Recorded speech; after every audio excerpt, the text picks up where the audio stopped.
To classify bacterial vaginosis as an STD. Prior to that, they were saying that men couldn't be carriers. The reason for this is because men's immune systems and women's immune systems behave differently.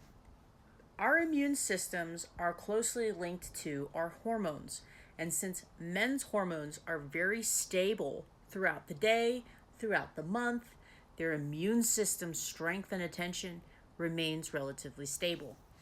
Women, on the other hand, because our hormones fluctuate, our immune system fluctuates in kind, and I'm going to explain exactly how.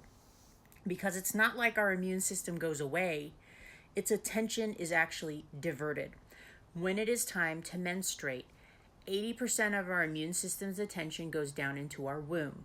This is because the lining of our uterus is shedding and we have a large surface area that is suddenly exposed. Anywhere that we have an opening or an orifice, there is a great potential for something, a pathogen, an infection, to get in.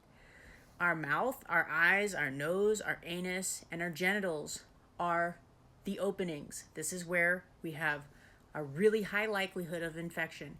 And so when we are talking about a woman's organs, we're talking about something that has a massive amount of surface area.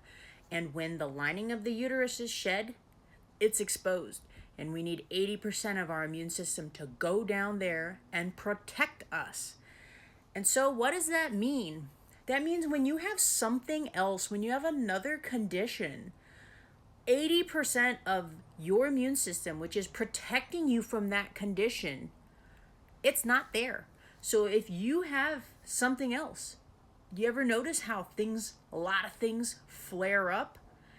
Is it all just because of your cycle? Or do you have some other kind of low-grade infection hiding in, say, your liver that's just waiting for that time once a month when the prison guards, go defend a different post?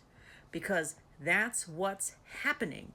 So with regard to the video I stitched, how is it that men went so long without doctors realizing that they can get this particular bacterial infection, which I think we're going to end up changing the name since it's bacterial vaginosis, because we only noticed it in women in the past.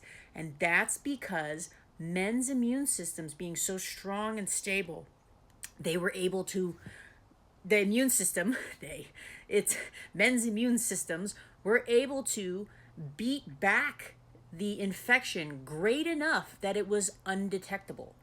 You can have an infection, a low-grade dormant infection, and it not show up on tests because it's dormant. And that's what happens with men.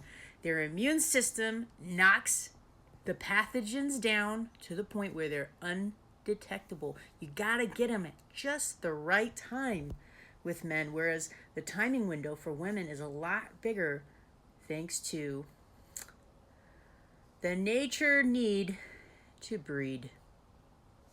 Cheers.